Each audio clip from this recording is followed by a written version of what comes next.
Welcome to the Global Justice Report, an online production of the Center for Global Justice.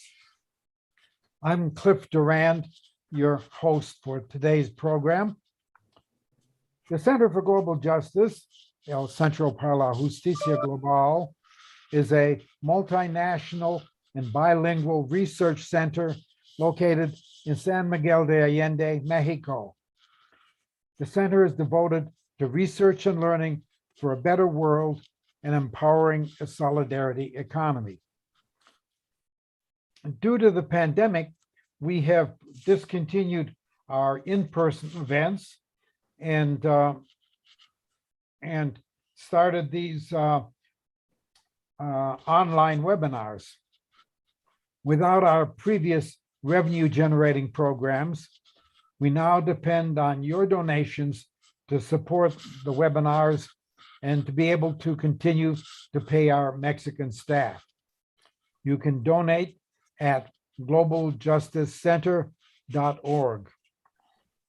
Also there, you can find recordings of past webinars. Today's program is number 65 in the webinars that we instituted on June 1 of last year. Before we begin, I did want to put in a special request for donations to medical aid for Cuba. We have so far raised $3,500 in donations through the Center for Global Justice, which are going to buy medical supplies and equipment for Cuba. As you can see here, Medea was one of those involved in an earlier campaign that has enabled the sending of 6 million syringes, which were desperately needed in order to be able to vaccinate Cuba's population.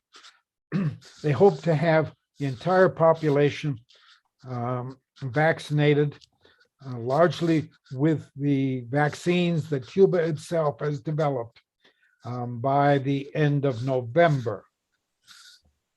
This month, they are even beginning the vaccination of children over age 2. So they're ahead of the US in that respect. So you can contribute to Cuba's medical program through our website, globaljusticecenter.org. We'll be happy to have your donations.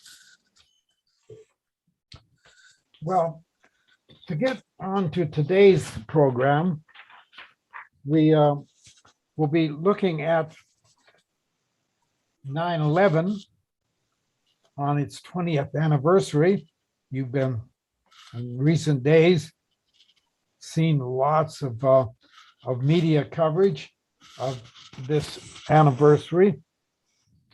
And we want to focus, though, not so much on 9/11 itself as on its consequences, long-term and up to the present. We're happy to have with us Medea Benjamin, a founder of Code Pink, and a familiar activist, familiar to us for her protests at the US Congress and around Washington. In 2013, Medea repeatedly interrupted a speech by President Obama on the war on terror. After she was removed, a ritual that she's become quite familiar with, President Obama said, "The voice of that woman is worth paying attention to," although he went on to say that he disagreed with her. In addition to being a tireless activist on many fronts, she has found the time to write several books, among them Drone Warfare, Killing by Remote Control, a book that bears serious reading now that the main thrust of U.S. military action in Afghanistan, at least, is shifting from boots on the ground to drone warfare and other covert operations. She's also authored Kingdom of the Unjust, Behind the U.S.-Saudi Connection, one of the big unanswered questions of the U.S. invasion, and something that maybe we'll hear some light on from the release that President Biden has now ordered of some of the documents from that period. Well, in any case, what we want to do today is have a discussion with Medea about the consequences of 9/11, both internationally, militarily, and domestically, in terms of the Patriot Act, for example. So let me just turn the floor over to Medea, but we want to have a dialogue with her, and we have in the Zoom room a number of people who I know have questions and thoughts that they want to share. But first to you, Medea. Well, thank you so much for inviting me. My background in terms of Afghanistan was immediately after the US invasion, when I was watching on the TV, like probably a number of you were, and saw the horrific commentators talking about these precision bombs that we have and how we were going to go after exactly the people who hurt us or the leaders of the Taliban because we cared so much about the lives of the civilians who died in 9/11. And I knew that wasn't true from other wars. And I decided to go to Afghanistan just 2 weeks after the bombing started.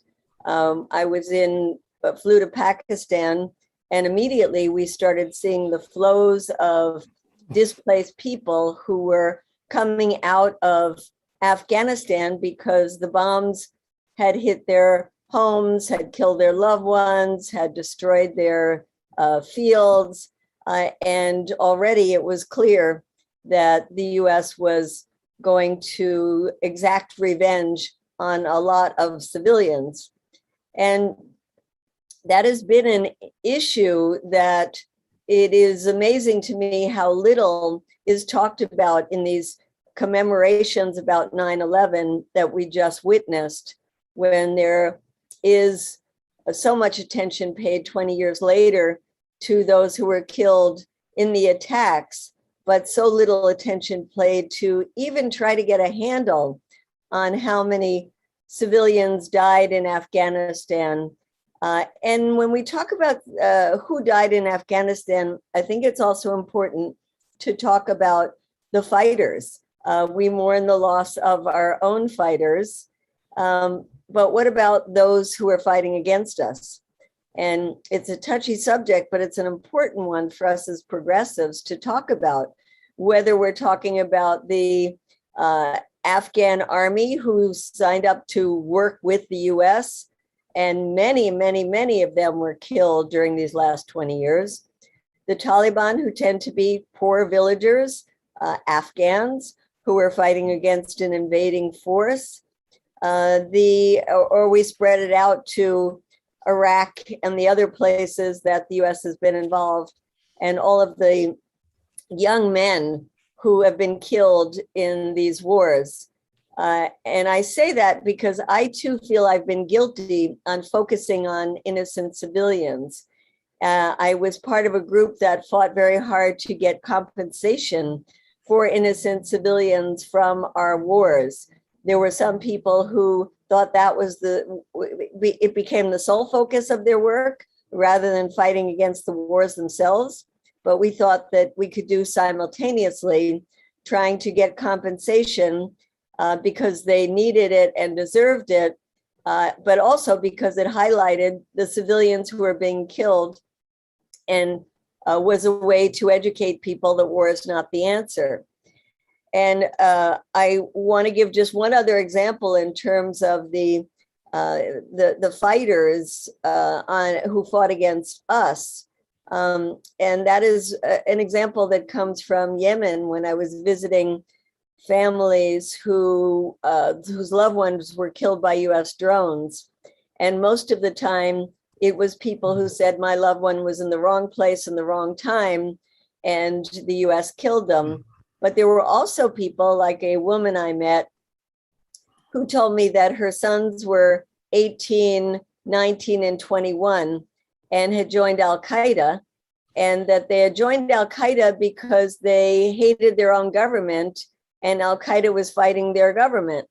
And they said they had no knowledge of the United States, no opposition to the United States. But then the US came and killed all three of her sons. And she said, I know Al-Qaeda was not a nice group to be involved in, but my children didn't know that. And I would have liked somebody to come in and capture them and give them a re-education program about why this wasn't the right response. But instead, the US came in and murdered them. And of course, they too were part of a larger tribe, and that tribe then created more members to join Al-Qaeda and oppose the United States. I think it was Petraeus himself, General Petraeus, that once said that there's a math to all of this, and that for every fighter that we kill, there's 10 more that get recruited. So just to, for this particular piece of it, to recognize that it's not just civilians' lives, it's the lives of all of the soldiers on all sides who tend to be, whether they're from the US or the people fighting us, young people, oftentimes poor, who join military or militias as a way to put food on their families' tables, or in the United States, a way to get a college education that they should be getting for free in a wealthy society like ours. Another issue I want to bring up is the issue of women, because it was used so much in the case of Afghanistan as a justification for that war, and is now being used as a justification to stay away, not only from recognizing the Taliban, but from keeping funds from going to Afghanistan that the US has frozen in its banks, as well as IMF funds that were supposed to be released, $450 million, to deal with COVID, which in Afghanistan, they are experiencing the third wave now. There were many women's groups. We know, we can remember Laura Bush, but let's also remember the liberal, mostly white women's groups that supported the US invasion of Afghanistan and justified it as a way to liberate women. You go back now 20 years, forward 20 years, and they're saying that women are going to go backwards. And it's true that will happen for some women, especially those in the city. But what I have seen from my own trips to Afghanistan is this huge, huge, huge divide between women in the city who did benefit from being able to go to school and have jobs, and women in the countryside who are still not going out of their homes without a male, not going uncovered outside of their homes, and the vast majority of whom have never been to school. In fact, 2/3 of Afghan women continue to be illiterate. So we can talk more about the Afghan women issue, but I think it is important to say that women need to push their own societies to be better in terms of women's equality, just like we have to continue to do here in the United States or in US allied countries like Saudi Arabia, where there's still a male guardianship system, but that invading countries is not the way to liberate women. In terms of the positions that groups are taking now, we as a majority women organization in Code Pink, not exclusively women, have been pushing these women's organizations on their agendas about Afghanistan. And one of the big women's marches that is being planned in the coming weeks had as their number one issue, don't recognize the Taliban.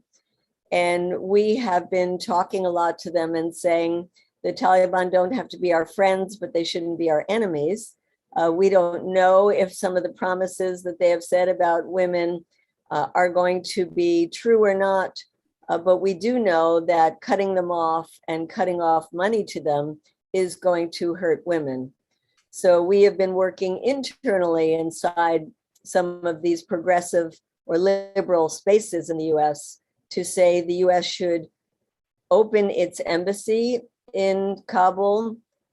It should be carrying on regular talks with the Taliban, and it should not be using the economic warfare that it is using in so many other places around the world that just makes people's lives more miserable. In terms of the larger issues to come out of these 20 years of war and where we as progressives might be able to move, I think it's quite fascinating that now in the United States, we are experiencing something that might be the equivalent of the Vietnam syndrome that turned people against war. And whether we call it the 9/11 syndrome or the Afghanistan syndrome, I don't think whether the US wants to do it or not, like in the case of the hostilities with Iran that Israel is provoking the United States into, I don't think the American people have a stomach for US military invasions. Of course, that can turn around with the right propaganda or some incident, whether real or phony, that could drag us into another war. But I think we have to use the fact that the American people are tired of these wars as a way to try to keep us out of the next ones. The other thing is about the Pentagon budget. We as progressives have been talking so much in the last years about the need to connect the Pentagon budget to the other issues that people care about. Because the media has not covered the wars in Afghanistan, Iraq, Syria, Libya, Yemen, the American people barely knew that these wars were still going on. But and that's why we thought, okay, a better strategy is to show people how much we're spending on the Pentagon and militarism writ large, and how that money is needed for the green jobs for all, the Green New Deal, the Medicare for all, the issues about infrastructure when the question comes up of how do we pay for these things, college education, that we should always be saying, cut the Pentagon budget, cut the Pentagon budget. And it was interesting that last year, there were 93 members of the House and 23 in the Senate who agreed to a bill saying that we should cut the Pentagon budget by 10%. Barbara Lee had introduced a bill to cut the Pentagon by almost half, $350 billion. There were very, very few takers on that bill, but we thought, okay, let's go with the cut by 10%, at least it's a beginning. Meanwhile, our people in Congress are doing just the opposite. In the inflated Pentagon budget that Biden introduced as a draft, it was an increase over the last Pentagon budget, and that wasn't good enough for most of the members in Congress who have voted to increase that by another $25 billion. So you have this incredible dichotomy between what those in power are pushing for, because they have been so corrupted by the military-industrial complex that, as we know, funds their campaigns, produces their weapons in their districts, makes them have a quote stake in keeping the war machine humming, and what the population feels. I have felt a significant shift when it comes to how people feel about this, at least in the progressive and libertarian kind of circles. Because when I go to events or participate in some webinars these days, you hear constantly a refrain about why do they ask where we're going to get money for Medicare for all when they don't ask that when they start wars. Or a rally I went to for affordable housing the other day, where speaker after speaker got up and repeated something that Biden had said that was amazing to hear come out of the mouth of somebody in the White House, when he said we've been spending $300 million a day for 20 years on that war in Afghanistan. He actually repeated it twice. So imagine the millions and millions of people who heard that coming from the White House, and how that translates into people not wanting that kind of money to be going to war, and translating into people questioning the budget for the Pentagon. So I think this is a moment to build on that. My organization, Code Pink, is now in a coalition of groups. We have about 60 organizations. We started a new website called cutthepentagon.org that you can look at. And feeling like this is a moment, we're not going to win this year, we're not going to win next year, but it's a moment to really build up the pressure.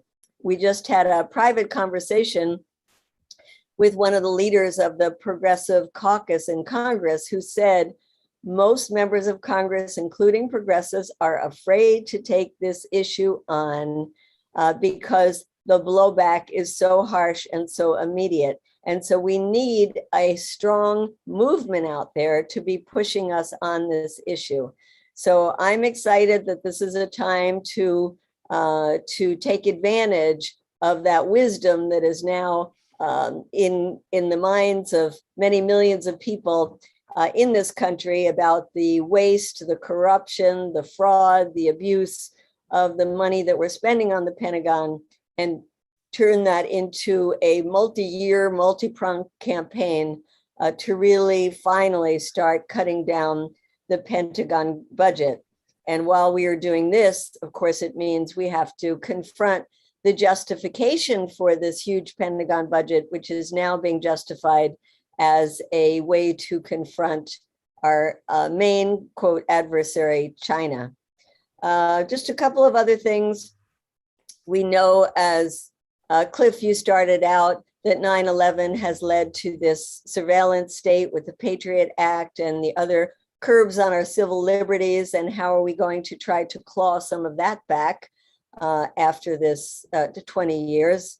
The other is the continued wars the US is involved in Iraq, Syria, selling weapons to Saudi Arabia, the support for repressive regimes like Israel, Egypt, and other monarchies in the Gulf states, the spread of the US to so many places in Africa right now as part of fighting the war on terror. So of course we know that there is still US involvement in lots of wars that the media is not going to cover. And so how do we educate more people about that? And then finally, I want to say that, well, we want accountability for those who drove us into these wars, who lied to us. It's hard to think of how we can get that. You know, George Bush is still considered now a nice guy who paints puppies. Condoleezza Rice is invited on CNN to give her advice. Tony Blair was just on CNN talk shows on Sunday to give his advice. And he said that the US and NATO in Afghanistan were building things while the Taliban was blowing them up. It's a strange way to say what the tens and tens of thousands of US bombs were doing in Afghanistan. What were they building? But I'm saying that those who should be behind bars for their war crimes are unfortunately still considered voices to be heard on these issues of US foreign policy. And those of us who were right all along are not invited onto the mainstream talk shows, are not invited to give our views in the op-ed sections of the Washington Post or the New York Times.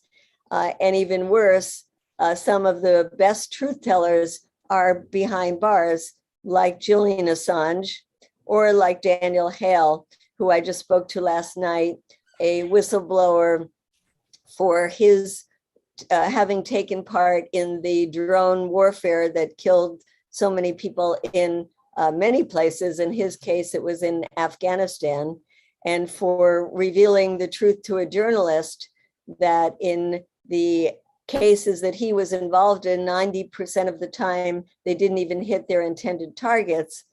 He is in federal prison right now. So I want to just recognize the terrible price that many people who were right all along have paid. I saw John Kiriakou last night. He is another whistleblower who exposed the US use of torture and spent time in prison, has his family destroyed, lost his job, and there are a number of other cases like that. So I think I'll stop here in terms of an opening talk and look forward to discussion about how we can use the new openings that we have to push for a different kind of foreign policy, and of course to trim the murderous wings of the Pentagon budget and try to win back some of our rights here at home. Thank you. Well, thank you, Medea, for a very comprehensive review of so many of the issues that I'm sure we all want to talk about. People have comments or questions they want to raise. Those of you who are viewing this on YouTube can do so by sending an email to this address, global.justice.cliff@gmail.com. And I will relay your questions to those of us here in the Zoom room. But for those of us who are in the Zoom room, of course, we can raise our questions more directly. We have a number of people here who do want to dialogue with you and have views and ideas that they want to share, get your reaction to. And if you want to speak, let me ask you to simply wave, and I'll call on you, and you can unmute yourself. I saw Harry Targ waving already, so we'll let you go first. Okay, it was a wonderful presentation. I just want to add 3 or 4 elements that came to my mind as we reflected on 9/11 and Afghanistan. One, I was teaching US foreign policy, and students would raise the question, why do they want to attack us? And as with many of you of similar age as me, 9/11, 1973, of course, was the day in which General Pinochet launched the military coup against the democratically elected government of Salvador Allende. And so I think conceptually there's a connection between US imperialism historically and the reaction of the terrorists hitting the Pentagon and the Twin Towers. I was on another call a while ago, and the moderator reminded me of the statement of Osama bin Laden. While much of it we would find abhorrent, as I remember, and the moderator pointed out, some of Osama bin Laden's were addressing this issue U.S. imperialism and the resentment that it's caused all across the face of the globe. Secondly, it's worth just briefly mentioning that the U.S. involvement in Afghanistan begins perhaps even earlier, but in the summer of 1979, when Brzezinski, Carter's national security advisor, recommended that the U.S. begin to support militarily the opposition to the pro-Soviet and progressive government in Kabul. The third point I was thinking of and reflecting upon the libraries full of articles that we've seen over the last week, that it may be the case that 9/11 was transformative in a lot of ways. And I began to think back to the late 90s, for example, and my disdain for the Clinton administration, but military expenditures had declined a little bit. There was still talk in the air about a peace dividend. There was low unemployment. Maybe rates of profit were not quite as high as they had been before. And behind the scenes, there was inside the Beltway, the neoconservatives who had formed PNAC, Project for a New American Century, who had criticized Clinton for not using America's power in the post-war world to remake the world. And the PNAC folks, all of whom became part of the Bush administration, were advocates for taking out Saddam Hussein in the late 1990s.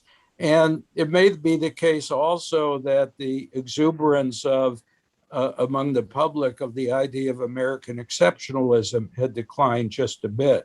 So in a sense, what I'm arguing is that perhaps 9/11 was a real boost, particularly among sectors of the political elite, for reestablishing the American hegemonic heritage and worldview.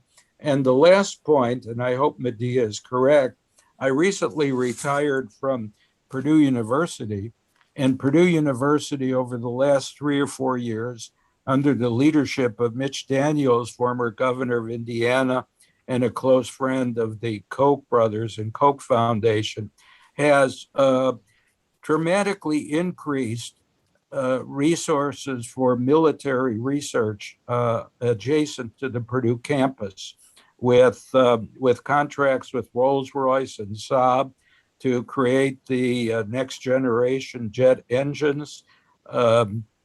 Purdue announced just a few weeks ago that that we being Purdue want to be preeminent and in cyberspace warfare.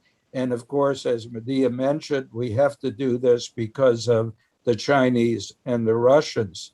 So that while this is a teachable moment and we need to mobilize against what we usually call a military industrial complex, there are others who will use 9/11 for precisely the opposite purposes. So I don't know. It's more just a comment, and I'm sure Medea would not disagree with most of what I have to say. Thank you. Well, okay. Harry laid out a lot there too. Do you want to respond to any of those points, Medea? Unfortunately, I got kicked off. So I got back on my phone and I didn't hear everything, but I did hear, Harry, in the beginning, you talk about why they attacked us. And I think that is so important and something that barely comes up. I listened to the talks, the commemorations of 9/11 and the cable news coverage of it. And not once was there a mention of why they attacked us, except that they are evil person. And I think Bush said they have foul souls. But that is something that is so important to talk to people about. It's seen as forbidden to actually encourage people to read any of Osama bin Laden's letters to the U.S. And it is important, especially one of the issues that he talked about was U.S. support of Israel. It was also U.S. military troops in the Holy Lands in Saudi Arabia, and we wouldn't have had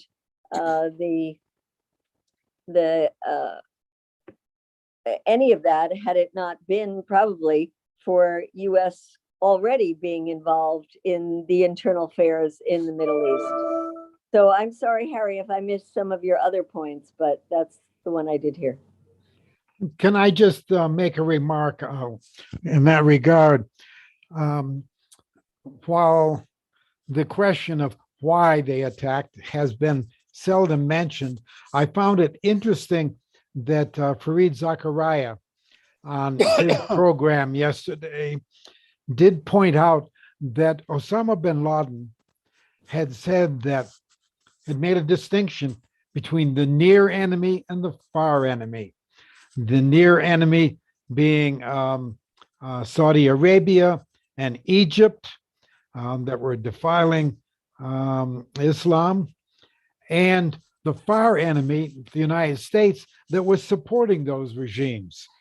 And so the suggestion was that it was because of the U.S. support of those regimes in the Middle East that we were attacked. And the implication being that if we changed our foreign policy there, the danger to the U.S. Would be eliminated. Which brings me to a question, Medea, that I know you have written on, and that is, why does the U.S. support the regime in Saudi Arabia? Oil. So I think, it started out in the beginning around oil. It's no longer about oil because the U.S. doesn't need Saudi oil. It does want to control where that oil goes.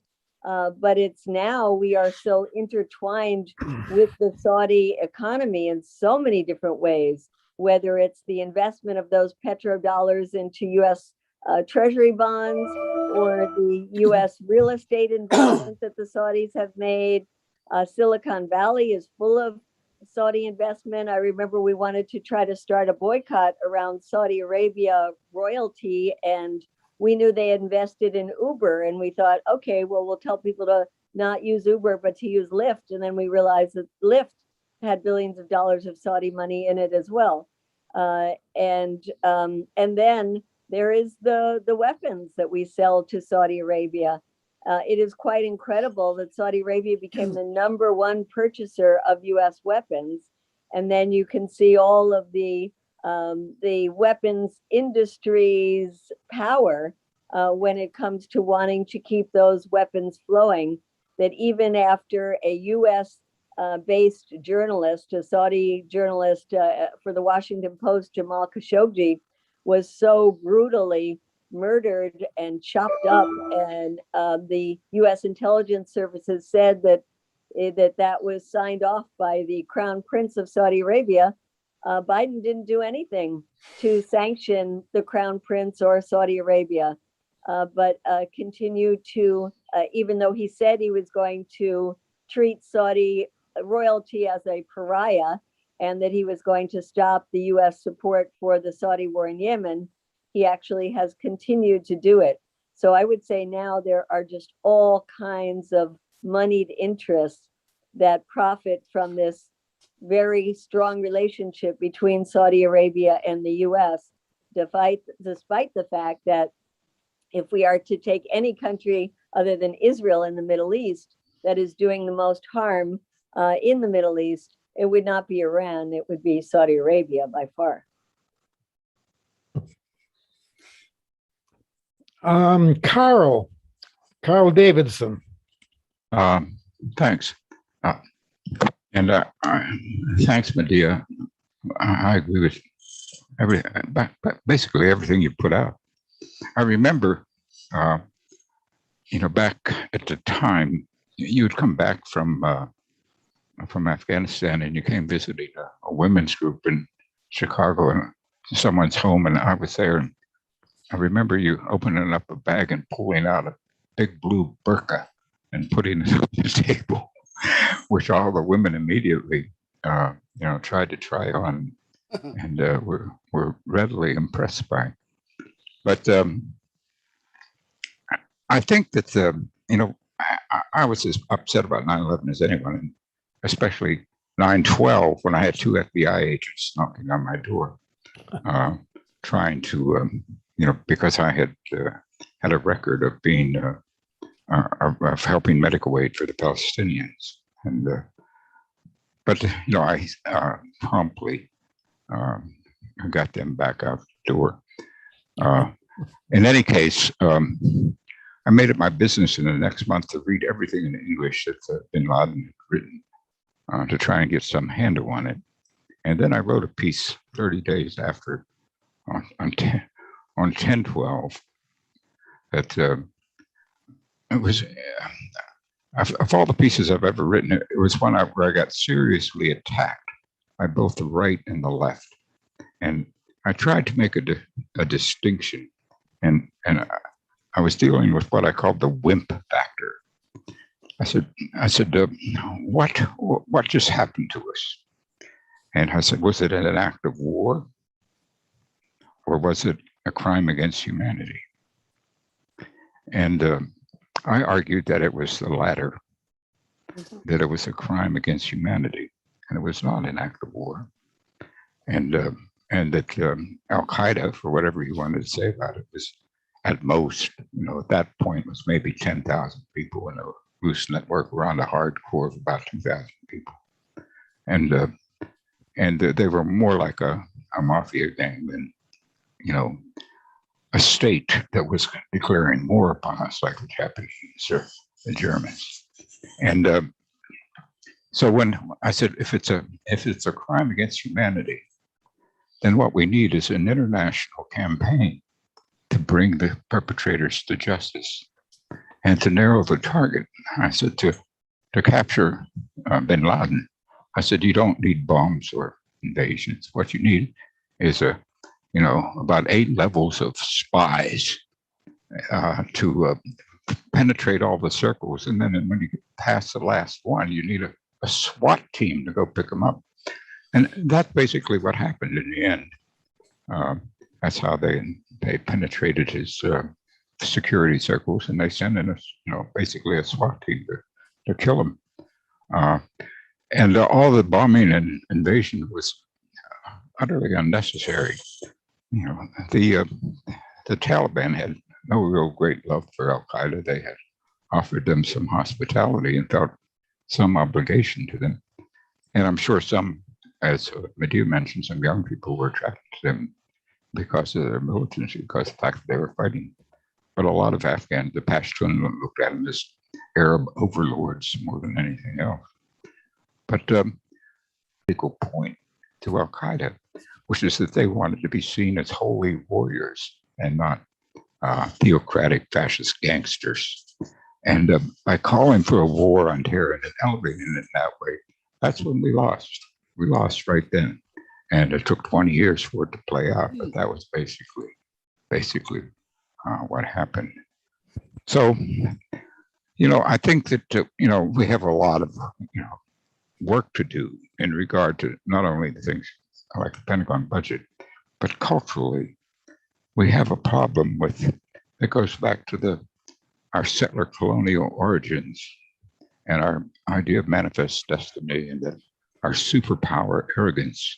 It's a cultural war that we're going to have to fight, that to get people to see that we're just one nation among equals and not, the white power overlord of the world, the leader of the free world, and all of that nonsense. That's a cultural war that we're going to have to wage, and it's going to take a while to win it. But I think we have some factors on our side. Medea, do you want to respond to any of that? In particular, I'm curious what your view would be on Carl's point that the response should not have been a war on terror, but rather basically an action against a criminal gang. Exactly. I had the same viewpoint then and continue to have that. Imagine what the world would have learned if we had captured Osama bin Laden and put him on trial. Imagine, I gave the example of a woman that I met whose sons were killed. She wanted them to be captured and put on trial. That certainly we should have treated it as individuals who did a horrible act against us and should have been caught as individuals. We had the entire world community with us at that time. We would have had a tremendous support for Interpol or any other kind of international policing to find the perpetrators and bring them to justice. We would have been in a very different place 20 years down the line, and a much better place. I'm wondering whether we might look at the withdrawal of ground forces from Afghanistan as a step in that direction, because Biden was very clear that drone attacks and covert operations and the like would still continue as needed. Maybe the lesson that has been learned is that military invasions are not the way to go and are actually counterproductive. That's right. And that's the way these wars have been fought for since certainly the time of Obama was a switch after the surge initially in Afghanistan. It was to take troops out, to fight these wars, not only with drones, but with airstrikes, and to bomb our way to victory. It has proven false, though. So I don't know in the case, Cliff, that they've already been doing this. They've already switched, of course, from the days of Vietnam when you had a draft to things like drone warfare. But and the problem there is that it's kept from public view. The reporting, fantastic reporting on the last drone strike that killed a family and that was so opposite of what we were told by the military, that this was a moving vehicle full of explosives, that it was being driven by somebody who was going to the airport to blow people up, turned out to be all false. And the only reason that it was exposed is because this happened in Kabul, whereas the vast majority of the strikes happen in the countryside, and journalists can't get there to do this kind of reporting. But I don't think that it'll be anything new, Cliff, in terms of how to fight wars, because basically that is already happening. But it will be important to be encouraging good reporting from the ground and connections with our own counterparts in civil society in these countries to try to expose how the US continues these wars with or without troops on the ground, and how much damage they do, and how much they make us hated in those countries and among those people, and how bad that is for our national security. Will this approach satisfy the insatiable appetite of the Pentagon for larger budgets and the military-industrial complex? No, and we also have to talk about who profited so tremendously from these last 20 years of war, and that is the weapons industry and the military contractors. Their share profits soared, in some cases over 1,000% in the last 20 years, and they have so much influence on our Congress. I managed to get into the shareholder meeting, which was actually done in person for the first time since COVID, of General Dynamics, and they had profited tremendously from the war. The CEO herself, a woman, had made 21 million just in salary from 1 year, and confronted them and said, if your profit are dependent on war, isn't it important for you to review your business model? And she said, we pray for peace, we hope for peace, we work for peace. But a week before, she had told her shareholders that the continuing conflicts throughout the world predicted a, quote, good cadence for their sales. So, whether it's the US involvement in these wars around the world or the sale of weapons, that's another issue that we have to focus on.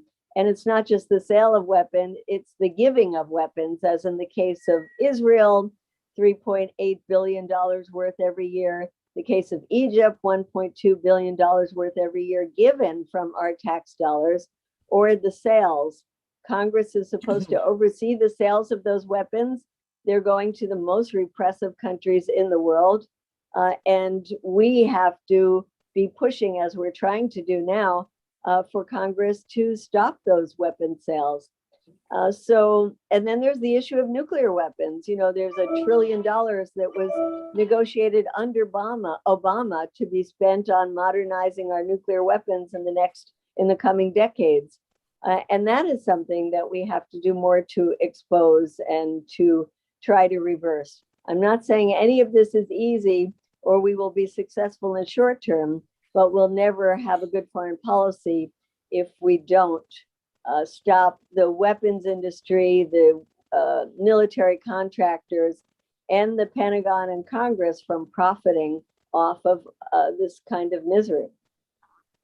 And in addition to the military industrial complex, as Harry pointed out, there is forming the military industrial university complex.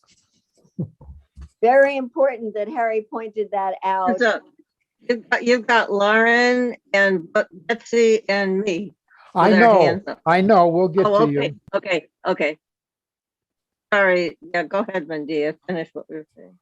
Yeah, when I did a book on drone warfare and traveled around the country, when oftentimes I would be speaking in places that, unbeknownst to me, was part of, were producing some parts for a weapon.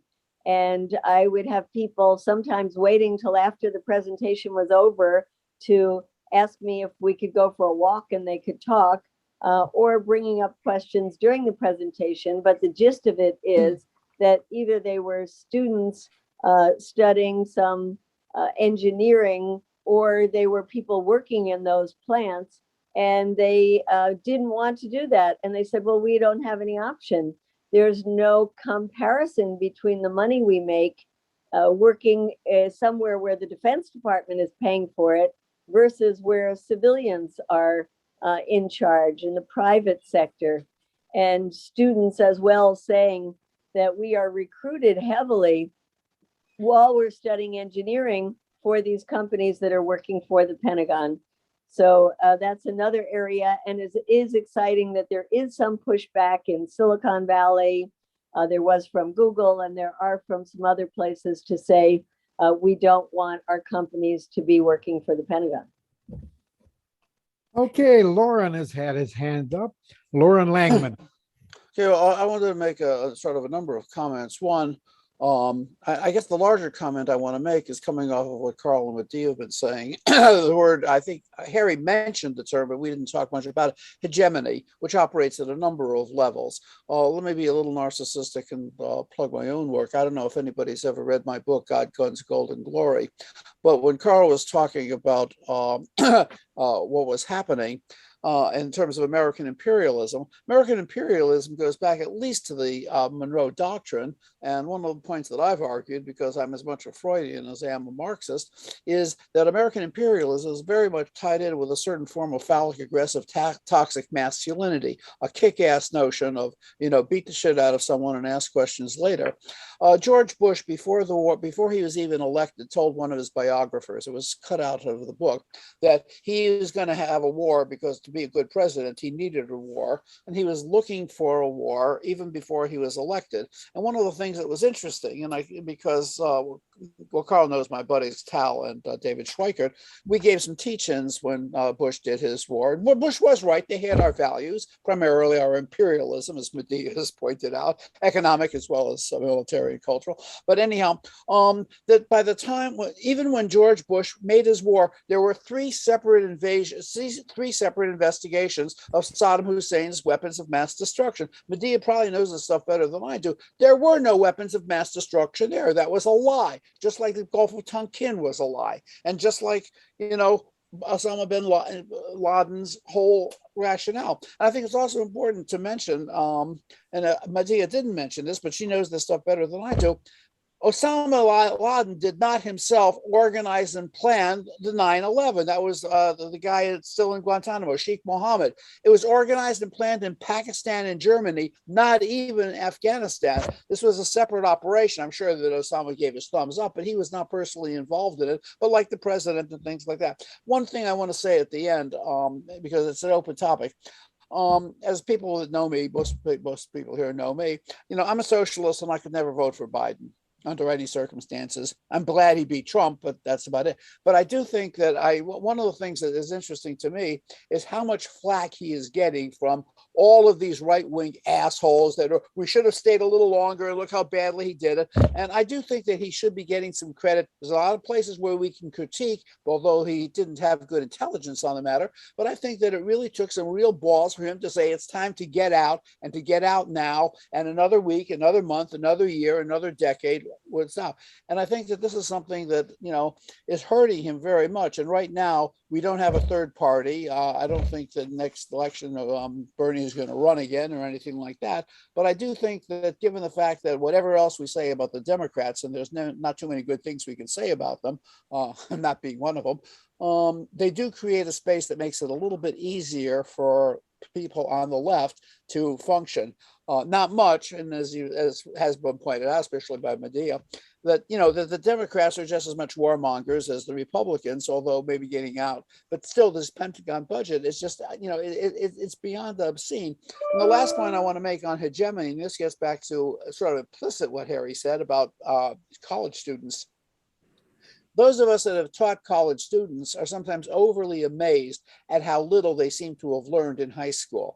They know nothing whatsoever. I always begin with talking about the budget. Most of them had no idea that the military budget is a little bit larger than the welfare budget. They think that all of their money goes to support lazy blacks or Mexicans or something like that. They don't know that roughly 2/3 of it goes to the bombs and the military and things like that. Anyhow, I do think that part and parcel of the problem here is the limited information that we get. And now the standard pieces of news, as Medea was saying, Washington Post, New York Times. Those of us that were involved in the anti-war movement know that the New York Times is, what was the name of that woman? Was it Judith Miller that was running the disease of the week column about the new biological weapon that was discovered that Saddam Hussein had? The New York Times, I like the New York Times, but I like it for their recipes because I like to cook. But their editorial positions, they're not false news as the right wing would have it, but it is just as much ideologically obscene as the right wing nonsense, which I guess, I don't know, take your pick. How about the Jewish Satanists that kidnap the kids and take their Adidas home to get young? Would you say that last again? I missed it. The Jewish what? Oh, the Jewish Satanists. They're actually alien reptile shapeshifters who kidnap little kids. Okay. And I mean, the FBI has no record of so many kids being kidnapped. And most of the kids that are being kidnapped, that are reported, are either runaways or part of custody disputes. But, QAnon gets, 15 to 20% of Americans believe that shit? Yeah. Okay, Medea, you want to react to any of those points? Oh, I agree with everything that's been said. I agree that we have to give Biden credit and that he stuck to it in the middle of the chaos that was going on. He didn't turn around and say, okay, change my mind, keep the troops there. On the other hand, we also know that Biden is part of the problem, that He was, when he was vice president, in favor of the wars. He continues to think that the US should be at the head of the table, taking its proper leadership position in the world, rather than be in some kind of roundtable where we discuss these issues in a real multilateral fashion. And I think he also continues this Cold War rhetoric about China and Russia that is not helpful at all. And let's also remember the people that he brought in to his cabinet and their reputations, their past actions as people who supported war, supported US domination, US hegemony.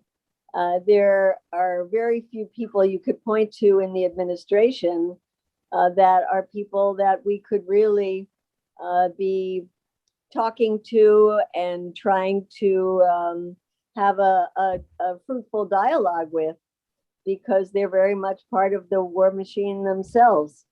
It is better. I remember under the Trump days how hard it was to find anybody to even address our petitions to. And now there are some people who've been brought into the administration to be envoys. For example, in the case of Iran, Rob Malley, the head of the CIA who was brought in is actually somebody who was a diplomat. I don't know what difference it makes in terms of how things are actually run, but we do have the precedent of Biden pulling out of Afghanistan, at least the troops part. And because, as Harry said, as Lawrence said, getting so much flack for it, that we have to weigh in to say, that was a good thing to do. Yeah, it was messy, didn't do it right, was bad intelligence, terribly planned, but the right thing to do. And here are the other things that you should be doing. Yeah, just one very, very quick comment that didn't get touched on, alluded to by Medea. When I saw the announcement, I thought that VJ was going to be here and possibly talk about the thing with China, but I know Medea. The one thing I'm really scared about is going back to, my Freudian side about men having to be tough and strong. This crap that's going on in the South China Sea. I am scared that one of these days there is going to be an accident of some kind or another, that one ship will fire across the bow of another and it'll hit the ship. And what happens if, 30 Americans get killed on an American destroyer? And I'm not defending the Chinese in any way, shape, or form. I wouldn't consider them an imperialist power, but, building those islands and things like that is not a nice, friendly thing to do. And I think I am very, very worried about the possibility of a major confrontation beginning with an accident. And what most of us would know, the general public, just how much the United States and the Chinese are so dependent on each other, of how much money they have invested in the United States. Medea knows this all too well, and how much so many materials, including the intermediate materials that we need for our pharmaceuticals, come from China, and there's no other source. And so, this is the two scorpions in the bottle. They can't bite each other because they would both die.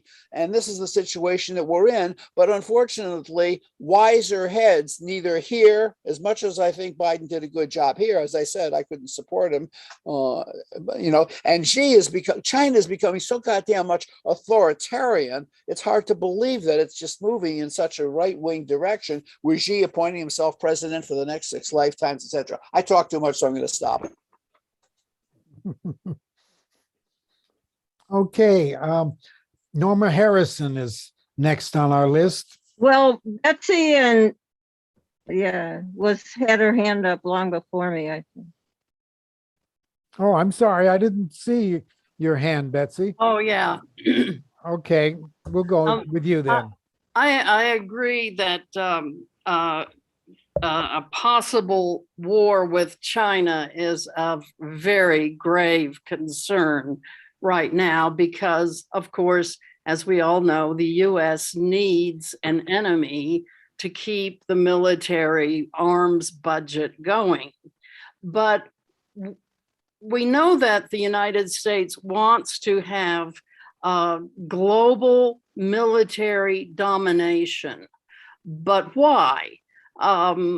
We need to look at it. Something that no one has mentioned is looking at the global military hegemony of the United States as part of their strategy of maintaining the US dollar as the international reserve currency.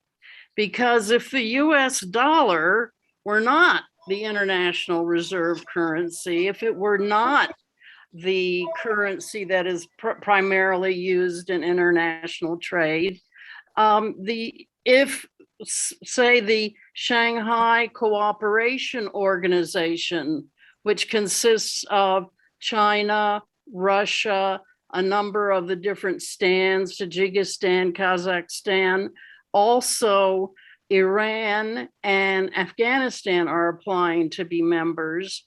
If they're thinking openly about a different currency that can be used as the currency in world trade.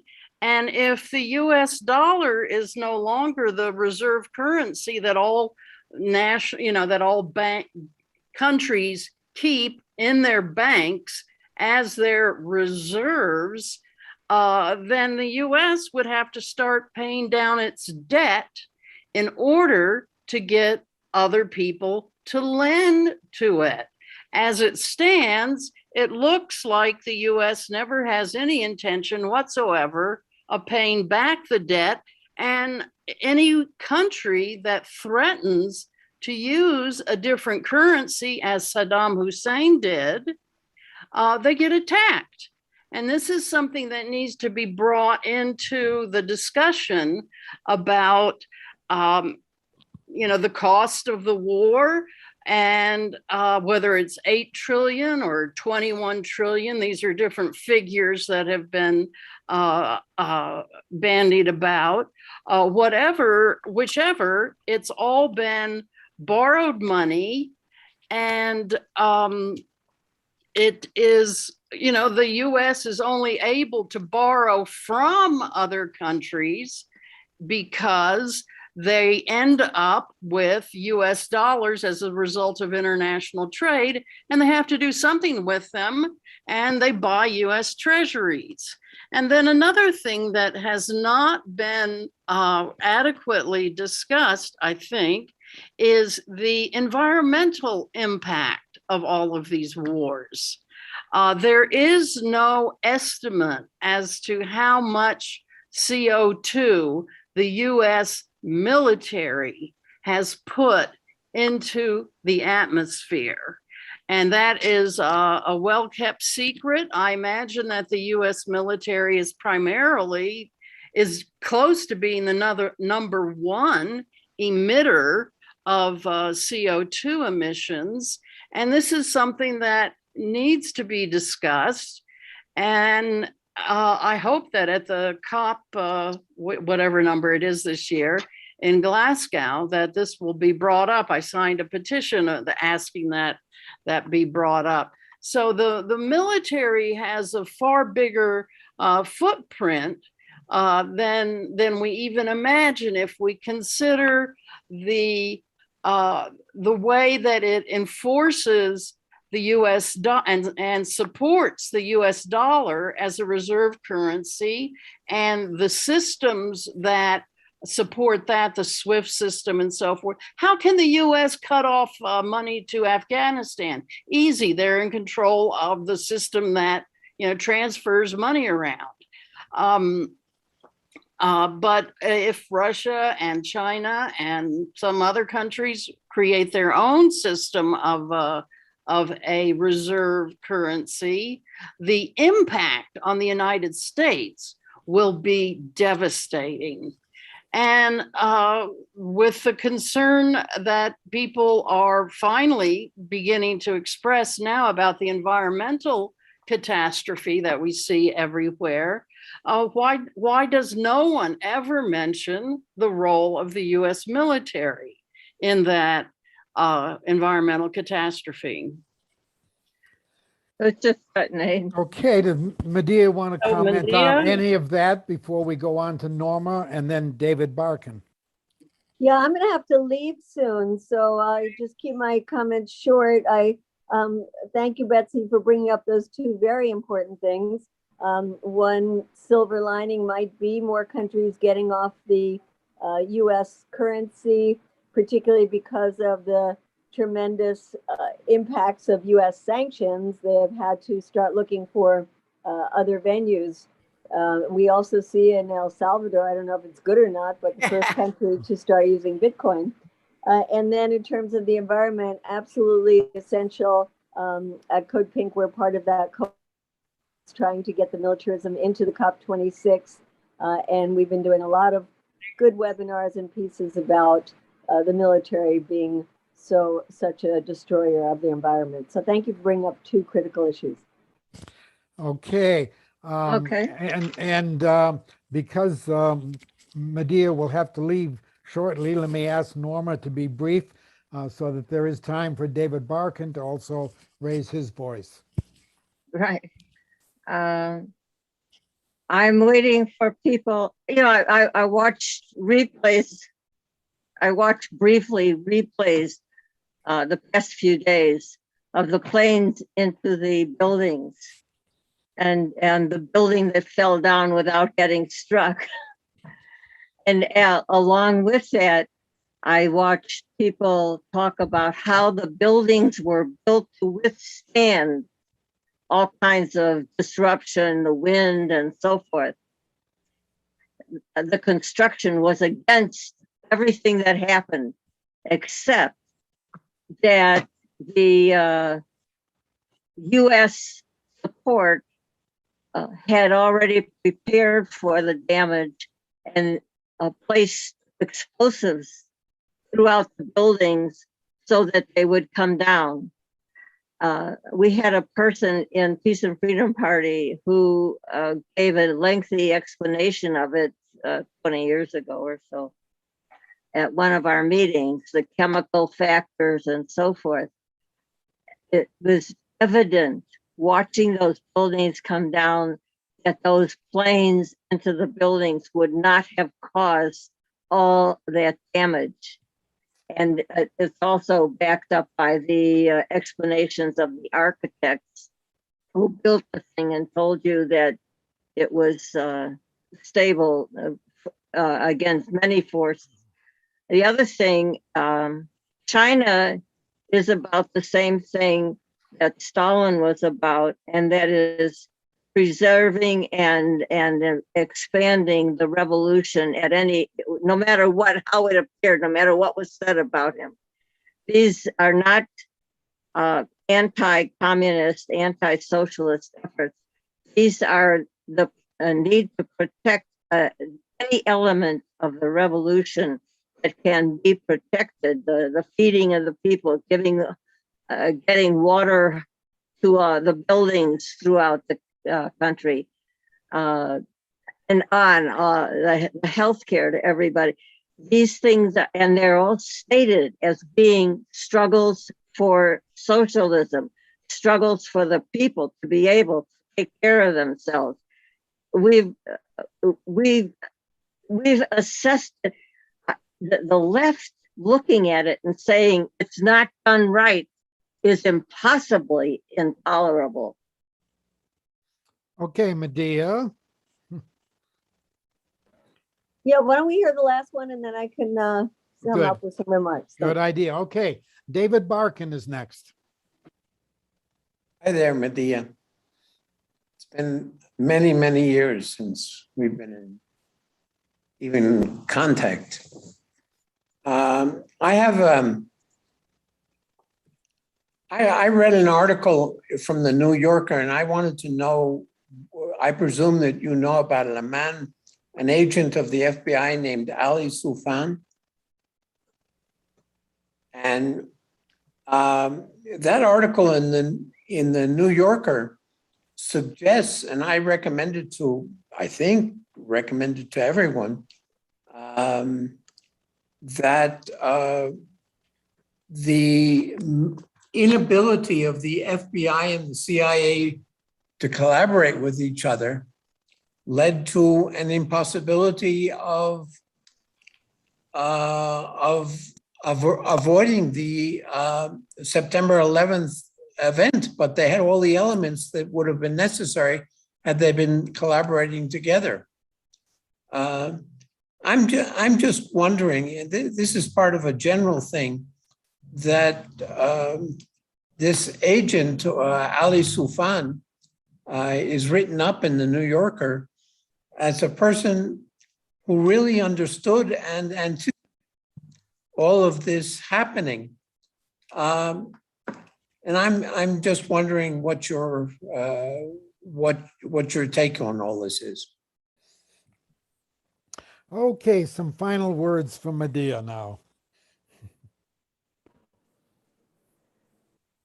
Well, I think there is so much we still don't know, whether it's what Norma was bringing up or David's comments about why 9/11 happened. Was it allowed to happen? How did it happen? All of that.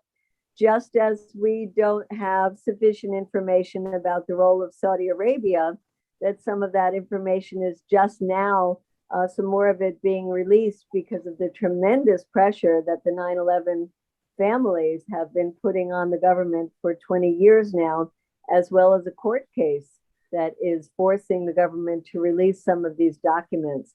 But I think we as a sophisticated group in this webinar knows that our country has a long history of lying to us. Now more people are understanding that our government lies to us, that our generals lie to us, that our media lies to us, and that has a positive aspect and a negative aspects. And there have been some really interesting articles, books, and discussions about how precisely that realization of government lies led to the rise of Trump and to the white nationalism that is now seen as the number one source of terror directed at people here in the United States. So when people lose faith in their governments, it can become a very negative thing. For us, there's a positive side to it, because then we tell people, don't believe what your government tells you, don't believe what the mainstream media tells you, look for our alternative sources. And there are lots of good alternative sources that have been growing in these last years, and that we have to continue to show support for them and turn people on to them. But I think we're in a very precarious situation. We know that that empires tend to not last more than 200 years, that this is the declining phase of the US empire, but we have no idea how long it will take or how it will go down. And we have no idea the strength of those who support Trump or the QAnon or any of these groups are. And we have a very divided progressive movement. Someone just said that they didn't think that Bernie Sanders was going to run again.